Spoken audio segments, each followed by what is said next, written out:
Y'all ready?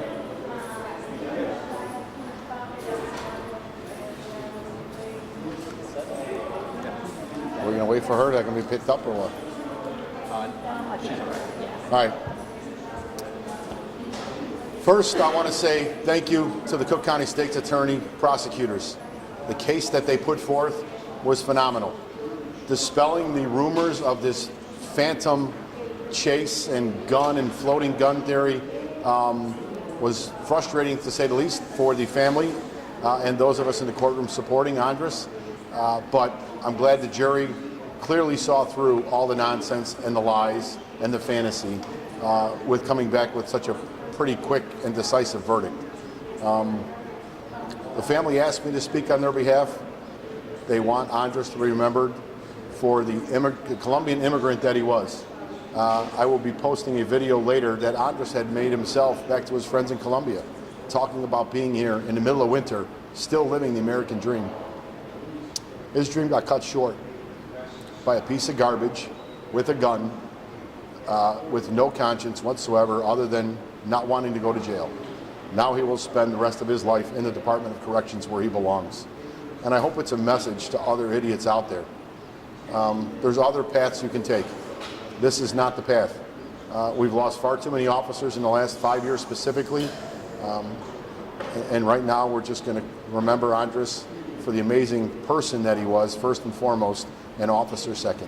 What did his family tell you that they wanted you to share? What are they thinking about at this moment? That he was a son, a husband, an uncle, and just a great, sensitive, caring human being who wanted a better life for his family and for himself.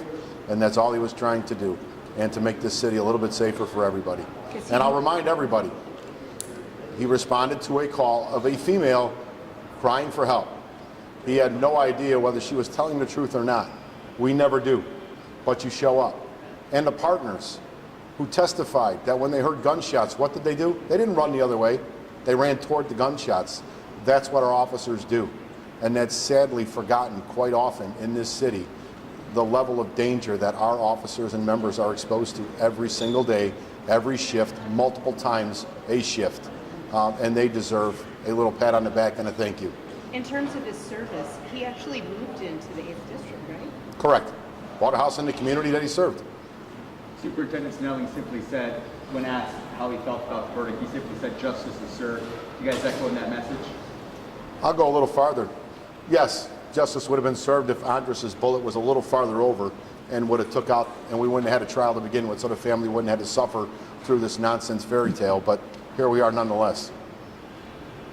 Does the family feel that justice has been served with this verdict, and perhaps even the speed of the returning of the verdict? I think it's probably more relief right now that this nightmare drama is over, so to speak. I mean, they got to come back for the sentencing, but that's pretty much a done deal. But they just don't have to keep being dragged into this building, and they can start the long process ahead of healing and figuring out what life is going forward for all of them, because it's going to be different for each of them. How big a hit would it have been at the jury considered the second degree murder? Pardon me? How big a hit would it have been had the jury considered the second degree murder? It would have been huge, but you know, if you were there for the hearing on Friday and the defendant's attorney talking about how low the bar is for a second degree consideration, as low as that bar is, it's slimeball attorneys like that are still able to limbo underneath it, because they will say anything and do anything. It was a hard position for them to be in, but some of the things that they said, that he said about all these interactions with the police in the past, whether they happen or not doesn't matter. It absolutely matters, because it goes to his credibility, and it furthers this narrative. Where'd my friend Leah go? Yeah, furthers this narrative about the perceptions of what police officers do in the neighborhood. It was all a lie from the get-go.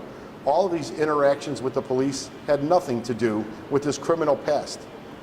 If you remember his testimony, he talked about how he always got chased after school with his friends. He got stopped all the time, but he never said if he was doing anything or not. He claimed he wasn't, but clearly he had a thug nature about him, and he absolutely could not be trusted to tell the truth about any of it. Tom, what do you make of this whole second-degree murder? It's frightening to think that all a defendant has to do, and I have no doubt that he was made aware of this loophole, so to speak, from the beginning, was say that I didn't know Andrés was a police officer, and that would buy him the ability to maybe have a second-degree consideration. It's ridiculous that that's even there. But again, I want to commend the judge. Judge Light did a phenomenal job all through every hearing and through the trial itself, keeping order and being consistent on everything he did, and he deserves a nod for that too. Is there anything that you're concerned about, given that the defendant was 18 at the time of the crime, that this could be revisited at some point and not be considered natural life because he was 18? No, and we've obviously dealt with this with specifically Brian Strauss and that offender being 16, where he was resentenced to the maximum 40 years, being a juvenile. That's not the case here, and that's the one good thing, I guess, about the second-degree consideration instruction being given, is that it eliminates any chance of being overturned on appeal because it wasn't given. And we were aware of that, from the family was aware of that. You hold your breath, but I think everybody felt pretty confident that any logical person, 999,999 out of a million would see that this was all theatrics and nonsense and lies by the defense. John, there were several Gold Star families that were in that court the last 2 days. I'm just wondering, in particular, Carlos, with your experience, if you wanted to share anything, just now that this ordeal is over for the family and how it sits in your heart. I just feel like, with FOP, we support each other. Just Stop. stepping up here? Before Carlos, I will tell you, those 3 families, Yes. they all have trials pending in this building at some point, and they wanted to be there for the other family, knowing what they're going to deal with going forward. And I commend those families for putting themselves through that mental torture, because it's not easy. And like John said, I could piggyback off that. It's important to stick together. I'm glad that I have the FOP brothers and sisters behind me, but this is what we need. We need to be here to show support. And I'm glad that they're there, but it's very difficult. Like you were mentioning, this part of the nightmare is over, but the nightmare doesn't end. I mean, you still wake up and missing a loved one, and the challenges that, like, I face every day. And we're still trying to find our norm, and I give so much credit for the other families being there, because, I mean, like, it's so difficult for them, and I know it's difficult because I'm only feeling a little fraction of what they're feeling. Like, they've lost a loved one, and we need to be there for them. And I'm so glad that John and all of us are there sticking together, and Vásquez Lasso has such a strong family that they're all here supporting them. But it's really important. Carlos, some of the biggest emotion that we saw outside the courthouse was right now between police officers embracing, hugging each other to also finally reach the end of course, this nightmare. Can you speak on what that feels like, having lost a partner yourself? For my case personally, it didn't make me feel any better. I mean, he still gets to talk to his loved ones. He could still tell them that he loves them. I just feel like they need to bring the death penalty back for killing an officer.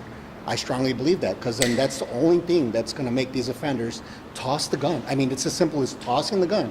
And he had so many opportunities, but he held on to that gun and he racked it. What blows my mind is that he racks it before he shoots him at him at 5 times. He shoots him, strikes him 4 times. But it just blew me away that, offenders are out there carrying these guns, and they're not afraid of the police anymore.